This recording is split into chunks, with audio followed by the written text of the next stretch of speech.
వెంకటేశయ్య. జ్యోతిష నగరం ఛానల్కి స్వాగతం. ఈ వీడియోలో ఒక జాతకంలో దుస్థానాల యొక్క ప్రాముఖ్యత ఎంతవరకు ఉంటుంది, దుస్థానాల్లో ఉన్నటువంటి గ్రహాల వల్ల ఎటువంటి మంచి ఫలితాలు అలాగే నెగిటివ్ రిజల్ట్స్ అనేవి కలుగుతాయి, ఈ దుస్థానాధిపతులు ఎవరైతే ఉంటారో వారు ఏ హౌస్లో ఉండడం వల్ల ఎటువంటి రిజల్ట్స్ని ఎక్స్పెక్ట్ చేయొచ్చు అనేది తెలుసుకుందాము. ప్రధానంగా 6, 8, 12, 6, 8, 12 అనేవి మ్యాలిఫిక్ హౌసెస్గా చెప్పబడుతుంది ఆస్ట్రాలజీలో. ఇటువంటి మ్యాలిఫిక్ హౌసెస్లో ఉన్న ప్లానెట్స్ అలాగే అటువంటి మ్యాలిఫిక్ హౌస్ యొక్క లార్డ్స్ వీరు ఎప్పుడూ కూడా కొంతవరకు నెగిటివ్ ఇంపాక్ట్ని కలిగి ఉంటారు అనేది ప్రాథమికమైనటువంటి సూత్రం. అయితే ఈ 6th హౌస్లో ఎటువంటి ప్లానెట్ ఉంది, అలాగే 6th లార్డ్ ఏ హౌస్లో ఉన్నాడు, 6, 8, 12 ఉదాహరణకి 6, 8, 12 ఈ లార్డ్స్ లగ్నాధిపతితో ఎటువంటి రిలేషన్లో ఉన్నారు, కేంద్ర కోణాధిపతులతో ఎటువంటి రిలేషన్లో ఉన్నారు, వీటిని కనుక అనలైజ్ చేసినట్టయితే వాటి యొక్క ఇంపాక్ట్ ఎంతవరకు ఉంటుంది, నెగిటివ్గా ఉంటుందా పాజిటివ్గా ఉంటుందా, ఆ నేచర్ ఎలా ఉంటుంది అనేది తెలుసుకోవడానికి వీలుంటుంది.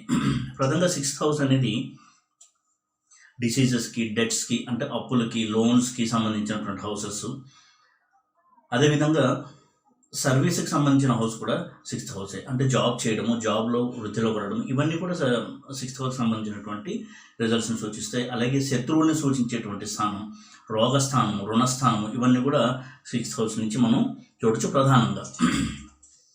అదేవిధంగా 8th హౌస్ని కనుక చూసినట్టయితే 8th హౌస్ నుంచి ఆయుష్, అలాగే ఆకస్మిక ధనలాభము, పితరార్జితం నుంచి లాభము, ఇన్హెరిటెన్స్ ద్వారా లాభం రావడము, ధనలాభము, ఇవన్నీ కూడా 8th హౌస్ నుంచి చూడాల్సి ఉంటుంది. అలాగే 6th హౌస్ నుంచి చూసి ఇంకొక ముఖ్యమైన విషయం లీగల్ మ్యాటర్స్, అంటే లీగల్గా ఎవరన్నా ప్రాబ్లమ్స్ ఎదుర్కొంటున్నా, కోర్టు సమస్యలతో సతమతమవుతున్నా, అవన్నీ 6th హౌస్ నుంచి చూస్తాం. అలాగే 8th హౌస్ అనేది ఇందాక చెప్పినట్టుగా ఆయుస్థానము, దీర్ఘ వ్యాధులు, తర్వాత ఇన్హెరిటెన్స్ నుంచి వచ్చేటువంటి ధనము, ముఖ్యంగా ప్రధానంగా ఇవన్నీ కూడా 8th హౌస్ నుంచి చూస్తాం. అలాగే 12th హౌస్ అనేది దానికి వ్యయస్థానం అని పేరు. ప్రధానంగా ఏదైనా సరే డిలే అవ్వడము, ఏదైనా ఒక పని ఒక రోజులో చేయాల్సింది 4 రోజులు పట్టడం లేదా 2-3 వారాలు పట్టడం, ఇవన్నీ కూడా 12th హౌస్ యొక్క నేచర్. అలాగే హాస్పిటల్కి సంబంధించినటువంటి హౌస్, అది హాస్పిటల్ ఖర్చును సూచించేటువంటి హౌస్. అదేవిధంగా లాంగ్ డిస్టెన్స్ జర్నీస్, ఫారిన్ ల్యాండ్స్లో సెటిల్ అవ్వడము, ఫారిన్ ల్యాండ్స్లో ఎడ్యుకేషను, ఇవన్నీ కూడా 12th హౌస్ నుంచి. అలాగే ఆధ్యాత్మిక చింతన, దైవ చింతన, చారిటీ అంటే దానం చేసేటువంటి స్వభావము, ఇతరులు ఆదుకునే స్వభావము, సాక్రిఫైస్ ఉండేటువంటి నేచర్, ఇవన్నీ కూడా 12th హౌస్ నుంచి చూడాల్సి ఉంటుంది. ఇటువంటి 6, 8, 12 లార్డ్స్ కూడా ఈ హౌసెస్ యొక్క లక్షణాలని కలిగి ఉంటారు. ఈ సందర్భంలో 6th హౌస్లో సాధారణంగా బెనిఫిట్స్ కనుక ఉన్నట్టయితే, అలాగే 8th హౌస్లో కనుక బెనిఫిట్స్ ఉన్నట్టయితే, 12th హౌస్లో బెనిఫిట్స్ ఉన్నట్టయితే కొంతవరకు ఆ బెనిఫిట్ ప్లానెట్స్ యొక్క శుభగ్రహాల యొక్క శుభత్వం తగ్గడానికి అవకాశం ఎక్కువగా ఉంటుంది. అదేవిధంగా ఈ lords 6th lord, 8th lord, 12th lord ఏ హౌస్లో ఉంటారో ఆ హౌస్కి సంబంధించి కొంతవరకు శుభ ఫలితాలని దెబ్బతీసే అవకాశం కూడా ఉంటుంది. ఈ సందర్భంలో ఈ 6, 8, 12 నుంచి శుభ ఫలితాలను కూడా గ్రహించవచ్చు. ఉదాహరణకి 6th లార్డ్ 8th హౌస్లో కానీ 12th హౌస్లో కానీ ఉండడము, అలాగే 8th లార్డ్ 6th హౌస్లో కానీ 12th హౌస్లో కానీ ఉండడము, 12th లార్డ్ 6th హౌస్లో కానీ 8th హౌస్లో కానీ ఉండడం, ఇది విపరీత రాజయోగాన్ని సూచిస్తుంది. ఇటువంటి విపరీత రాజయోగం కనుక ఉన్నట్టయితే ఆ జాతకుడు తమ యొక్క జీవితంలో అనుకోని కొన్ని సంఘటనలు జరిగి కొన్ని మంచి పరిణామాన్ని చవిచూడటము, సమాజంలో కీర్తి ప్రతిష్టలు సాధించడము, వృద్ధిలోకి రావడము, ఇవన్నీ కూడా జరుగుతాయి. ఉదాహరణకి ఒక మనిషికి కీర్తి ప్రతిష్టలు తీసుకురావడంలో 8th హౌస్ యొక్క పాత్ర కూడా చాలా ఉంటుంది. 8th హౌస్ కనుక స్ట్రాంగ్గా ఉండి ఇటువంటి విపరీత రాజయోగంలో కనుక పార్టిసిపేట్ చేసినట్టయితే ఆ జాతకుడికి 8th హౌస్ లార్డ్ యొక్క దశ కనుక జరుగుతున్నట్టయితే ఆ సమయంలో అతనికి చక్కటి పేరు ప్రఖ్యాతులు, కీర్తి ప్రతిష్టలు, ఇవన్నీ లభించడం అనేది కూడా మనం గమనించవచ్చు. ఈ విపరీత రాజయోగం అనేది ఎప్పుడూ కూడా చాలా మంచి రిజల్ట్స్ ఇచ్చేటువంటి ఒక రాజయోగం.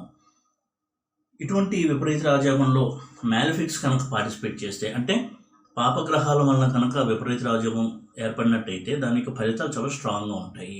ఎందుకంటే ఎప్పుడైతే విపరీత రాజయోగం అనేది ఒక జాతకంలో ఏర్పడుతుందో, ఉదాహరణకి 6th లార్డ్ 8th హౌస్లో ఉండడం, ఈ 2 పాపస్థానాలే అటువంటి ఒక పాపస్థానాధిపతి అయిన 6th లార్డ్ 8th హౌస్లో ఉన్నప్పుడు కొంత ప్రతికూల పరిస్థితులను కలిగిస్తాడు. అయితే ఇది విపరీత రాజయోగం కాబట్టి ఆ పరిస్థితుల్ని తట్టుకుని ఆ జాతకుడు పోరాటాన్ని చేసి స్ట్రగుల్ని ఫేస్ చేసి జీవితంలో పైకి వస్తాడు. కాబట్టి ఎప్పుడు కూడా ఇటువంటి ఒక స్ట్రగ్లింగ్ నేచర్ ఇచ్చేటువంటిది విపరీత రాజయోగం. ఆ యొక్క రిజల్ట్స్ కూడా అంతే స్ట్రాంగ్గా ఉంటాయి. కాబట్టి మ్యాలిఫిక్స్ ఎప్పుడైతే ఈ విపరీత రాజయోగంలో పాల్గొంటాయో ఆ స్ట్రగుల్ని తట్టుకునేటువంటి శక్తి కూడా ఆ జాతకుడికి ఎక్కువగా ఉంటుంది బెనిఫిక్స్ కంటే కూడా.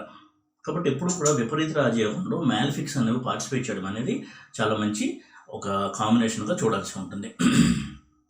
అదేవిధంగా 6th లార్డ్ 6th హౌస్లో ఉండడము, 8th లార్డ్ 8th హౌస్లో ఉండడము, 12th లార్డ్ 12th హౌస్లో ఉండడం కూడా చాలా మంచి ప్లేస్మెంట్గా మనం భావించాల్సి ఉంటుంది. ఇక ఈ దుస్థానాధిపతులు కనుక ఒక్కొక్క హౌస్లో ఉంటే ఒక రకమైనటువంటి నెగిటివ్ ఇంపాక్ట్ని కలుగజేస్తారు. ఉదాహరణకి 6th లార్డ్ కనుక 2nd హౌస్లో ఉంటే వారి యొక్క ఆర్థిక స్థితి ఎప్పుడూ కూడా బ్యాలెన్స్ లేకుండా ఒడిదుడుకులకు లోనవుతూ ఎక్కువ అప్పులు చేస్తూ అప్పు తీర్చి మళ్ళీ కొత్త అప్పు చేయడము, ఒక్కోసారి అప్పులు తీర్చడానికి కూడా ఇన్కమ్ సరిపోకపోవడము, తనకు వచ్చే ఇన్కమ్ ఈఎంఐ కంటే తక్కువ ఉండడము, ఇటువంటి పరిస్థితులకు తీసుకొస్తాడు 6th లార్డ్ 2nd లార్డ్తో కనుక రిలేషన్లో ఉన్నట్టయితే. అదేవిధంగా కొంతమంది చూసినట్టయితే 8th హౌస్ ఎప్పుడైతే ఇంపాక్ట్ అవుతుందో 8th లార్డ్ 2nd లార్డ్తో రిలేషన్లో ఉండి 2nd లార్డ్ వీక్గా ఉంటాడో వారికి ఆస్తి తగాదాల్లో ఎప్పుడు కోర్టు చుట్టూ తిరుగుతూ ఉండడము, అది ఎంతకీ తేలకపోవడము, తమకు ఫేవరబుల్గా తీర్పు రావాలి అని ఎంత ప్రయత్నించినా కానీ అది వాయిదాలు పడుతూ ఉండడము, ఈ విధంగా చాలా మానసిక సంఘర్షణను కూడా లోనవుతూ ఉంటారు ఇటువంటి కాంబినేషన్స్ కనుక ఉన్నట్టయితే. అదేవిధంగా 12th లార్డ్ కనుక 2nd హౌస్లో ఉన్నట్టయితే లేదా 2nd లార్డ్తో సంబంధం కలిగి ఉన్నట్టయితే ఎప్పుడు ఎక్కువగా ధనాన్ని ఖర్చు పెట్టేస్తూ ఉండడము, దుబారా ఖర్చులు ఎక్కువ చేస్తూ ఉండడము, ఎంత ఇన్కమ్ వచ్చినా కానీ దాన్ని సేవ్ చేయలేకపోవడము, ఇటువంటి పోకడ అనేది కనిపిస్తూ ఉంటుంది. అయితే ఇది ఒక ధనాన్ని సంబంధించిన హౌస్ ఎగ్జాంపుల్గా తీసుకుని చెప్పడం జరిగింది. ఏ హౌస్తో ఈ లార్డ్స్ రిలేట్ అయి ఉన్నా కానీ ఆ హౌస్ని ఇంపాక్ట్ చేయడం అనేది మనం గమనించవచ్చు. అయితే ఉదాహరణకి 8th లార్డ్ కనుక 11th హౌస్తో మంచి రిలేషన్లో కొనుక్కున్నట్టయితే వారికి ఆకస్మిక ధన లాభం కలగడము, ఒక లాటరీ ద్వారా కావచ్చు, ఏదైనా ఒక గేమ్ షోలో పార్టిసిపేట్ చేయడం వల్ల డబ్బు రావడం కావచ్చు, ఇటువంటి ఆకస్మిక ధనలాభాన్ని కూడా 8th లార్డ్ 11th లార్డ్తో మంచి రిలేషన్ ఉన్నప్పుడు అందజేయడానికి అవకాశం ఉంటుంది. అలాగే ఎవరైతే స్పెక్యులేషన్స్లో మంచి ఒక ప్రాఫిట్ని పొందాలి, స్పెక్యులేషన్ తమ కెరియర్గా చేసుకోవాలి, stock markets stock exchange business తమ కెరియర్గా ఎంచుకోవాలని ఆలోచిస్తారో వారికి 5th హౌస్ 11th హౌస్ వాటి లార్డ్స్తో పాటు 8th హౌస్ లార్డ్ కూడా స్ట్రాంగ్గా ఉండడం అనేది చాలా అవసరము. ఇటువంటి 8th హౌస్ లార్డ్ గురువు, బుధుడు, రాహు కనుక స్ట్రాంగ్గా ఉండి 5th హౌస్ లార్డ్ అలాగే 11th హౌస్ లార్డ్తో కనుక మంచి రిలేషన్లో స్ట్రాంగ్గా ఉన్నట్టయితే వారు స్పెక్యులేషన్ ద్వారా చాలా అనూహ్యమైనటువంటి లాభాలని ఒకేసారి చాలా లంసమ్ అమౌంట్ లాభం రావడము, ఇటువంటి చాలా ఆనందకరమైన విషయాన్ని కూడా వాళ్ళు అనుభవిస్తూ ఉంటారు. కాబట్టి ఎప్పుడు కూడా ఈ 6, 8, 12 లార్డ్స్ అనేది ఎప్పుడూ చెడే చేస్తారు అనుకోవడం కూడా పొరపాటు. ఉదాహరణకి 12th హౌస్ ఉంది. 12th హౌస్ అనేది వ్యయానికి సంబంధించిన స్థానం. అంటే సాధారణంగా 12th హౌస్ అనగానే డబ్బు ఎక్కువ ఖర్చు పెట్టేస్తారు అనుకుంటారు. అయితే అది ఒక ఆస్పెక్ట్ అయితే 12th హౌస్ అనేది ఫారిన్ ల్యాండ్కి సంబంధించినటువంటి కాంబినేషన్.